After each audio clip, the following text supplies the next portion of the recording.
Hola, hoy Conoce lo que votas se ha desplazado hasta el Congreso de los Diputados para entrevistar a Ana Oramas del partido de Coalición Canaria. Buenos días, hoy Conoce lo que votas está en el Congreso de los Diputados para entrevistar a Ana Orama de Coalición Canaria. Nuestra primera pregunta, ¿qué es lo que le llevó a dedicarse a la política? Bueno, pues entré por accidente en la política. Cuando acabé la carrera con 21 años había estudiado económicas y me pidieron que fuera en la lista al Ayuntamiento de Santa Cruz. Yo había empezado en una empresa financiera de sociedad de garantías recíprocas y dije que no porque me apasionaba mi profesión, pero me dijeron no te preocupes, vienes el número 17 de la lista al Ayuntamiento y como máximo vamos a sacar 13 o 14. Sacamos 21 de 27 y me encontré de concejal y empecé pues de concejal de los carnavales de Santa Cruz, que después de ser alcalde es lo más importante. Después de mi etapa de concejal, que la compatibilicé con mi trabajo, entré en el Parlamento de Canarias, después entré en el Gobierno de Canarias a viceconsejera de Administración Pública y después me pidieron que fuera a La Laguna, a la segunda ciudad de Tenerife, de la lista para ser alcaldesa, pero que seguro que no salía alcaldesa porque íbamos a perder las elecciones. Total, que al final fui alcaldesa, fui 11 años alcaldesa de La Laguna, que es la etapa más apasionante y más dura de la política, el ser alcalde, porque he pasado por todos los cargos políticos, ¿no? Y después, bueno, fui número 2 en la lista al Congreso de los Diputados y el que iba de número 1, Paulino Rivero, le nombraron presidente del Gobierno de Canarias, le sustituí durante 2 años y después fui cabeza de lista para el Congreso y llevo 11 años de diputada. Esa es un poco, en resumen, la vida política, ¿no? ¿Qué mejoras cree que debería de hacer el Gobierno en relación con la desigualdad que existe con Canarias, sobre todo con la distancia? Bueno, cumplir la ley, cumplir las directrices europeas. Europa tiene en su propia Constitución, en el Tratado de Lisboa, reconoce a Canarias como región ultraperiférica, que es las regiones de Europa que tienen lejanía y insularidad, y que hay que compensar esa lejanía de la insularidad para que los ciudadanos que vivimos en las regiones ultraperiféricas pues podamos acceder en las mismas condiciones que el resto de los ciudadanos del continente de Europa. Estamos en la Constitución Europea, así reconocidos, no en la española, o sea que los canarios aspiramos a que cuando se modifique la Constitución se reconozca esa condición de ultraperificidad. Y después hay una ley que se llama el Régimen Económico y Fiscal de Canarias, que son todas aquellas políticas que compensan la lejanía y la insularidad, que por cierto el viernes pasado el Consejo de Ministros ha aprobado la nueva ley del régimen económico y fiscal después de 20 años y que esperamos que cumpla el Gobierno, porque hay veces que lo cumple y hay veces que no lo cumple, que son las compensaciones al transporte, el sistema de financiación pues que compense la insularidad y la lejanía, porque ustedes entenderán, y les pongo un caso, ¿no? En el Hierro pues viven 15.000 personas, por ratio de población pues no le correspondería un cardiólogo, ni un ginecólogo, ni un anestesista, pero el Hierro tiene que tener un hospital porque la gente da luz, la gente tiene infartos y la gente se pone enferma. Y lo que no puede ser es que los habitantes del Hierro no tuvieran la sanidad del siglo XXI y la tuviéramos que sacar. Los niños con discapacidad de la isla de La Gomera necesitan un centro donde ser atendidos por el día porque no van a coger un avión o un barco para ir a Canarias. Los canarios cogemos los aviones o los barcos para ir al hospital, para ir al trabajo, para ir a estudiar y claro, en este momento, por ejemplo, lo pongo también de ejemplo porque la gente no lo sabe, sale más barato ir de Lanzarote a Londres que de Lanzarote a La Palma. Tú puedes ir a Londres por 40 euros y sin embargo de Lanzarote a La Palma pues te cuesta 200 euros. Un peninsular o un español de la península que venga a Canarias pues tiene que pagar billetes carísimos de 300 o 400 euros. No le digo los canarios o los jóvenes canarios que vienen a estudiar a la península, ¿no? Y aparte de eso, nosotros tenemos el paro, hemos sido el paro, todas las regiones ultraperiféricas europeas, tenemos los paros más altos de la Comisión Europea y Europa insta a que haya planes de empleo especial e inversiones públicas adaptadas al territorio. El Partido Popular hace 4 años eliminó los planes de empleo y todas las inversiones de Canarias y este año, pues como el voto mío, el de Coalición Canaria es decisivo, hemos cerrado un buen acuerdo de presupuestos donde vamos a tener cantidades para los servicios públicos esenciales como la sanidad o la educación que compensen esa lejanía y insularidad y vamos a tener inversiones y convenios para igualar la media de inversión que existe en el resto de España. No son privilegios, sino son sencillamente poder competir en igualdad de condiciones. Nuestros tomates, por ejemplo, no pueden competir con los marroquíes, son mano de obra barata, no pagan seguridad social y no pagan el transporte que hay que pagar en los canarios. El gobierno de España pues eliminó las ayudas al sector del tomate estos 4 años y se ha reducido de 15.000 personas que trabajaban a prácticamente 5.000. Esa es nuestra lucha, que haya unos presupuestos justos. Lo hemos conseguido y por eso este año hemos cerrado un acuerdo de presupuesto donde se recuperan las políticas específicas con Canarias. Se ha creado una subcomisión en el Congreso para la reforma de la Ley Orgánica del Régimen Electoral General con el fin de mejorar la proporcionalidad. ¿Qué mejoras cree que debería tener nuestro sistema electoral? Bueno, hay muchas mejoras que hay que hacer en el régimen electoral, pero algunas atañen a modificaciones constitucionales. Yo fui ponente en legislaturas anteriores en la Comisión Constitucional que se analizó qué reformas electorales después de 35 años de ley electoral y sobre todo de Constitución había que introducir. Yo creo que hay que mejorar muchísimas cosas en la ley electoral. Creo que hay que replantearse la posibilidad de listas abiertas, pero creo que ese discurso que hace Podemos en determinado momento y Ciudadanos, basado en sus intereses electorales, de que lo que tiene que primar es la población y listas únicas del Estado que se podrían beneficiar, eso no representa lo que es este país. Porque al final, si es por población, pues muy bien, se reúnen los valencianos, los madrileños, los catalanes y los andaluces, eligen el Congreso y el Senado y los demás estamos fuera. Nosotros creemos que tiene que haber una representación territorial independiente del tema de población, porque España es eso, somos diversos, intereses distintos y la representación de los habitantes de La Gomera es totalmente distinta a los que pueden ser los de Barcelona. Y al final esa diversidad territorial, esa diversidad política tiene que estar representada. Yo creo que hay que acabar con el aforamiento de los políticos y seguramente limitar los mandatos, porque creo, siempre he dicho, sobre todo en la lucha de las mujeres por la igualdad en la política, es difícil entrar en un puesto, pero más difícil es salir. Para que entraran mujeres tuvieron que salir hombres, por eso es tan importante la limitación de mandatos, porque al final los partidos pues eligen al más conocido, el que tiene más popularidad, y entonces hay generaciones de gente joven que tienen que tener su oportunidad, como la tuve yo con 21 años o con 30 años, de ser alcaldesa o de ser concejal, ¿no?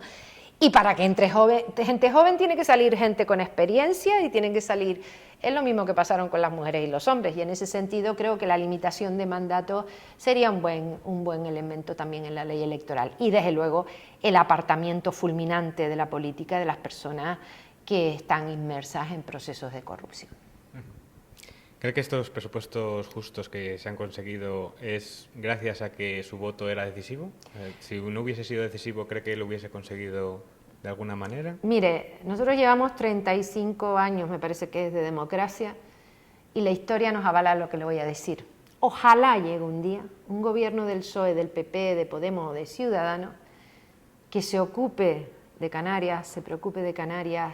Pero los canarios no somos como otras comunidades que decimos somos más ricos, queremos más dinero, no. Los canarios lo que queremos es que se nos trate y estar en las mismas condiciones que los demás. Pero desgraciadamente, y nos ha pasado con gobiernos del PSOE y del PP, cuando ha habido mayoría absoluta se han olvidado de Canarias y han incumplido las políticas que compensan la lejanía y la insularidad. ¿Cuándo ha avanzado Canarias? Pues en la época de Felipe González, cuando necesitaron el voto de Coalición Canaria, por un voto Felipe González fue elegido en determinado momento presidente que no tuvo mayoría absoluta. En la época de Aznar, mientras hubo mayoría absoluta, se olvidó de que existía Canarias. Cuando Aznar no tuvo mayoría absoluta y necesitó el voto de Coalición Canaria para ser presidente, fue el gran avance en las ayudas a la compensación, a las mercancías, al transporte de pasajeros, a todo lo que puede suponer ese tipo de políticas que compensen. Después vino el Partido Socialista, Zapatero con mayoría absoluta, ni caso de Canarias. ¿Cuándo se ocupó de Canarias? Los 2 últimos años que no tuvo mayoría absoluta. Y bueno, y el PP hemos tenido 4 años de mayoría absoluta y se ha olvidado de Canarias, ya ha eliminado todas las políticas con Canarias, ahora nos vuelven a necesitar. Ojalá llegue un día que no hagan falta los diputados nacionalistas canarios en Madrid, porque haya un gobierno de España que se ocupe realmente de la defensa de los intereses de Canarias. Esas no son las circunstancias y esa es la justificación del nacionalismo. En Madrid el poder tener una voz directa, que nadie te calle de reivindicación de temas que son muy chiquitos en la política nacional, pero que son fundamentales en Canarias. Le pongo un caso, la cuota de pesca del atún rojo. Canarias tenemos los mejores atunes del mundo. Históricamente, a lo largo de los últimos 300 años pescábamos atunes, y además en Canarias no hay barcos cerqueros ni arrastreros como en la península, sino que se cogen uno a uno, y resulta que la cuota que tienen los pescadores del atún canario es 40 toneladas, 50 toneladas, y son 300 barcos. Nos dan una cuota, salen los barcos y en 2 días está pescado todo el atún que se deja pescar. Y esos atunes después los pescan los japoneses o los españoles, tal. Y son 360 familias que dependen de eso. Pues estamos peleando por eso, porque para nosotros es importante cosas que aquí no tienen importancia. Pues una persona en control fitosanitario en los puertos canarios que están mal dotados, pues es lo que puede impedir que entren plagas, como hemos tenido en la polilla guatemalteca, en las papas que no hemos podido dejar de exportar, y estábamos reivindicando eso. Nosotros es muy importante la compensación al transporte de mercancías entre islas. ¿Por qué? Porque si no, la piñarreña tiene que coger un barco del Hierro a Tenerife o a Gran Canaria y después para la península. Y la gente se olvida, porque nos ven en el plano. Primero hay gente que se cree que estamos encima de Ceuta y Melilla y no estamos en el otro lado. Pero aparte de eso, la gente no se da cuenta, como lo ve chiquitito, que la distancia entre Fuerteventura y el Hierro es la misma que entre Madrid y Barcelona. Que hay que pensarlo, y que el mar que además nos separa las islas son aguas internacionales. Pues nosotros estamos reivindicando que el paso de petroleros y de determinados barcos por las aguas canarias que son internacionales pues tengan un control, porque un día va a haber un derrame y nos desgracian nuestra principal actividad, que es el turismo. Nosotros peleamos por cosas que son pequeñas pero que son muy grandes, y si no estamos los diputados nacionalistas, Canarias no existe. No existe en el debate de Estado de la Nación, no existe en presupuesto, porque además pues ni el presidente ni el líder de la oposición van a hablar de una comunidad autónoma como la nuestra.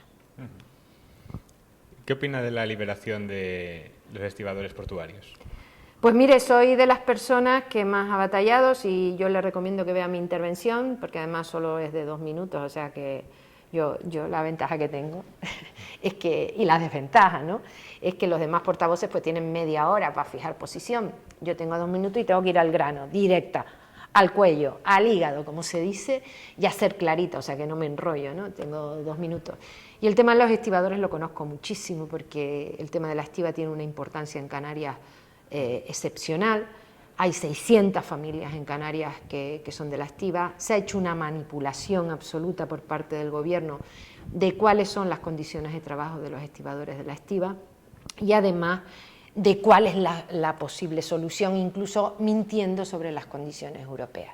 El sector de la estiba, primero, los sueldos no lo pagamos los españoles, lo pagan empresas que son multinacionales, que tienen millones de beneficios, y lo que no puede ser que 7.000 trabajadores que durante los últimos 10 años han tenido un buen convenio colectivo y que trabajan para empresas multinacionales, que ganan muchísimo en este país, sean apestados porque ganan más sueldos que la miseria de los sueldos que tiene este país. Segundo, en el tema de la estiba, y te lo digo rápido, en este momento hay que cumplir un decreto europeo de liberalización, y todos estamos de acuerdo, los empresarios, los estibadores y las fuerzas políticas, pero hay que cumplir las leyes europeas y las leyes españolas.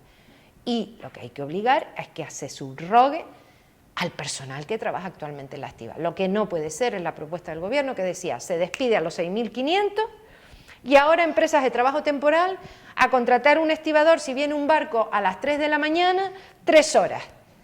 Y la semana que viene, 2 horas. Y además a sueldos de salario mínimo. Pues no, es un sector que tiene que estar muy preparado, que exige una formación, porque hay mucho riesgo de lesiones y de seguridad en el trabajo.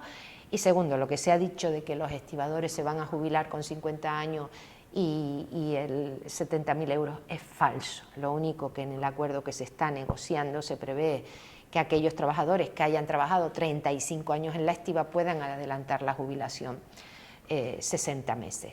Y los estibadores incluso están dispuestos a bajarse el sueldo para poder competir con el sector. Hoy, la semana pasada, hemos recibido un escrito de la Comisión Europea que no pone pegas a la subrogación, Y en ese sentido no entendemos la posición del Ministerio de Fomento. Nosotros estamos de acuerdo que hay que redimensionar el sector, estamos de acuerdo que habrá que hacer prejubilaciones y estamos de acuerdo que igual que se hizo la reconversión del sector de la minería, de los astilleros o tantos sectores como o del automóvil en este país, pues el sector de la estiba haya una parte de reconversión, pero desde luego hay una garantía de puestos de trabajo estables, que al final lo que pretenden algunas empresas estibadoras es traerse trabajadores de Vietnam, de Pakistán, de la India, de China, de Rumanía, por 4 duros, donde en este momento hay un convenio colectivo que da unas garantías dignas de trabajo. Por eso Coalición Canaria votó que no, y no votaremos ni convalidaremos ese decreto hasta que haya un acuerdo, gobierno, sindicatos y empresarios, que mantengan los puestos de trabajo y que además lo mantengan en situación digna. Vale, pues muchas gracias por la entrevista.